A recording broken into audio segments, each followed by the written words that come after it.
Chapter 2, Carlentini and the Carlentinisi, which must be people from Carlentini. The Carlentinisi, the people of Carlentini, lived simply and morally and had a natural bent toward the arts. The town had a piazza, a town square, That's right. where a palco, a gazebo-like stage, was erected each summer for the holding of concerts each Sunday and holiday evenings. The townspeople were no strangers to the great musical composers of the likes of Rossini, Respighi, Leon Cavallo. Is that how you say that? Mascagni. Yeah, these are all famous composers, I guess. The opera was based on Giovanni Verga's Conti Rustucci, which had its setting in Vicini, not far from Carlentini. Young and old knew the lyrics and sang along with the music. In the piazza were located several gift shops, a salumeria, a deli-type store, a gelateria, specializing in a variety of ices, a bar where cafe, espresso, cappuccino, soft drinks, and candy were sold, and several political clubs of no great significance. There was an elementary school, grades 1 to 6, for boys, and an elementary school for girls, grades 1 to 6 also. That's where I got my pizza smudge, so knowing I'm Sicilian too, I got some tomato sauce on there. There were no secondary schools. The few that would have continued their education past the 6th grade would have to attend school in Catania, Sicily's second largest city, approximately 15 miles from Carlentini. That's not that far. Mm-hmm. On the fringe of the town, but back then, I don't know if they really had cars, so. No. Mm-mm. And later in this thing, I'm kind of spoiler alert, but one of the trips they're talking about from Carlentini to Omaha took them 30 days. Wow. Right? Nowadays, you jump on a plane, a few hours, like, took them months to get from Carlentini to, which is crazy. Because I guess back then, the plane was invented, but it was brand new. So I don't think commercial flight was like a big thing in the early 1900s like that. So they would go on by train and then boat and all that stuff. Mm-hmm. There were no secondary schools. The few that would continue the education would have to attend school in Catania. On the fringe of the town was a small but beautiful park called La Villa. There were 2 Catholic churches, La Chiesa della Matrice and Santa Anna, and a wine shop. The local apothecary served as the town's doctor, whose favorite prescription was a dose of salts. The local notary public was the town's authority on matters concerning the law. Generally, a boy's formal education ended upon the completion of the 6th grade. Very few girls attended school. Their place was in the home. They learned to cook and sew. To learn to read and write would serve only for writing letters to the boys, and nice young ladies would not do that. In today's terms, it was a very strange world. Everyone worked, the men in their chosen occupation and the women at home. There was no welfare, there was no homeless people, and this was a town of no great economy. The Sicilians were a work-oriented people. Yeah, and that's interesting. Like, it brings me back to like what we're talking about with like subsistence and stuff. Like, they have not really emerged yet into like the Americanized like market economy attitude. Like, they're just they're like a tribe. They're living, like they're got their goats and their chickens, and the man might have a trade. I'm a shoemaker or whatever, right. And the woman's at home and they're teaching the girls how to sew their own clothes, and the guy might have a trade, and that's it. They're not like some big like economic thing. They're just living, agrarian getting life. by. Yeah, it's pretty interesting. Mm-hmm. But the Sicilians were a work-oriented people.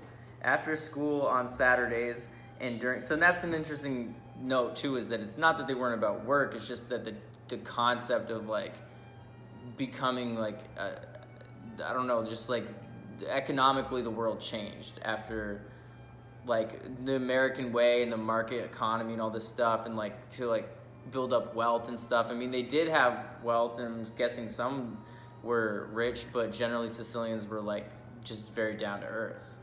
Like they weren't, they were just hand to mouth, essentially, and just enjoying their family and their life and the people around them and what they were doing, you know? That's what they did.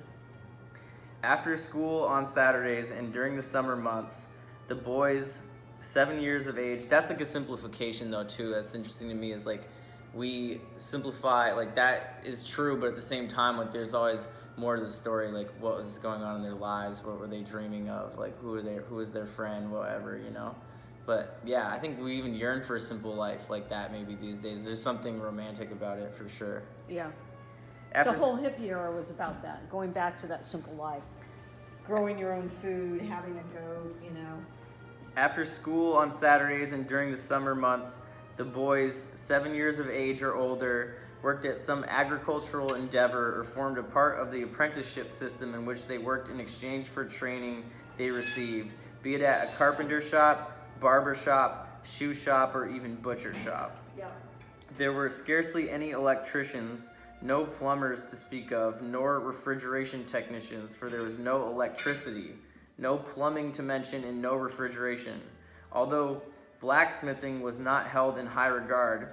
And you're saying like this is during Nannu's life, but even if it's right before his life, it's still amazing to think like this is recent. This is what your dad was writing about.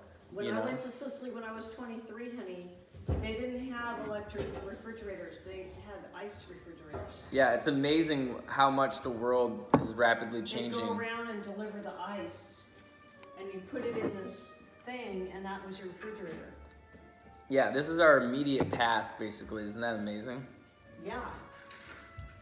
A blacksmith was considered a man of brawn with great deal of muscle but very little brain. A young man would spend from 10 to 15 years in the apprenticeship, starting by doing the very menial tasks that needed to be done around the shop and terminating the apprenticeship upon being declared a master of the trade.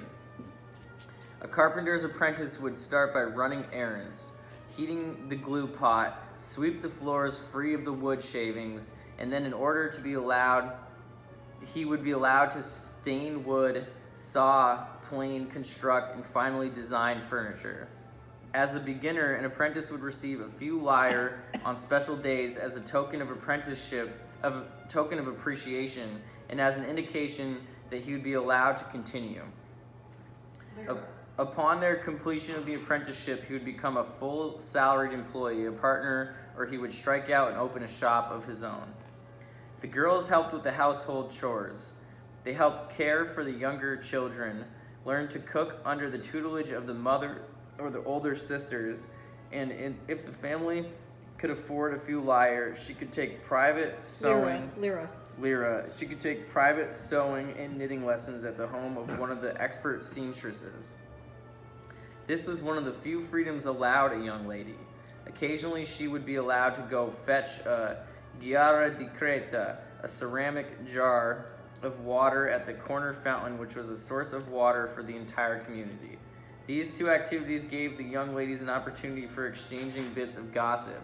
The young ladies were very closely supervised by their families and even more closely scrutinized by their neighbors. Girls that wore makeup were categorized as girls of ill repute. It was scandalous to have the hair cut short. Smoking was unmentionable. Flirting with a young man was cause for curtailing privileges and the few freedoms they had even more severely. Yeah, they didn't have birth control, remember. Young ladies were permitted to socialize with the opposite sex only in the presence of their families. Any slightly abnormal behavior by any member of the family was extremely embarrassing to the rest of the family. The Sicilian social motto was, I found this interesting and took note of it. I don't know how to say it. Occhio sociale, which meant the eyes of society were upon you. Occhio sociale, something like that. Yeah. Which meant the eyes of society were upon you. So you have your best foot forward and don't do anything to disgrace the family. And that's, it makes sense. It's understandable, you know. What you do reflects upon the people around you. Mm-hmm. So I'm sure that's a universal, that's part of more than just Sicilian culture. Yes. That's probably present in every culture That's in one way or true. another. So that's chapter 2. All right, there. cool. Yeah. That was fun, Dylan. Thank you. Mm-hmm. Really enjoyed that. Yeah. So then next time we'll do chapter 3, which is news from America. All right. That sounds fun. Yeah, there's news Thank coming you, from honey. America. anything about like that last chapter? So you were a Sicilian girl that was raised in America. Did you feel like you had some of these traditional views on how girls should horrible. be? Yeah. Yes. Tell me a little bit about that. Yeah, well, my dad just, Because you're in a new place, but I imagine, these old dad habits die hard or whatever. Oh, yeah. Yeah, my dad didn't want us to see boys or anything. I mean, he was my mother was crazy. My mom was the opposite. Oh, you gotta have boyfriends. And like, I don't want a boyfriend. And I tried to force me, And Wow, so they were like in conflict about that. absolutely. My dad was like, no way. He did not want us to have boyfriends or date when we were younger. And my mom was constantly arguing with him and thinking that was what we had to do. And it was terrible as a kid. Yeah. It was bad because there was no room for what we wanted to do, which I didn't want to date. And my sister Lena did, but I didn't. I just wasn't into it. I just wasn't. How old were you when you were saying you weren't into it? Just like, just. Like a kid, maybe? Yeah, like 12, 13. Wow. And she thought you should be dating already? Yes. Yeah, Wow. She tried to force me to go out to, where there was really drugs and everything else going on. It was not good. My dad was right, like, no, she shouldn't be going out to those places. And, so I kind of got forced to do it. And I wasn't really interested in it at first. And I wanted to stay home and watch Star Trek. Yeah. Because I loved Star Trek and I was really into science fiction. And Yeah. I was a nerd, I liked to read. I just was Me too. readaholic, and I didn't want to go out and take drugs. Right. I mean, I had crushes on boys, but I always had crushes on the smart boys, the nerdy boys. I didn't have crushes on the stoners. Yeah. But so your dad wanted more of like traditional for girls and stuff?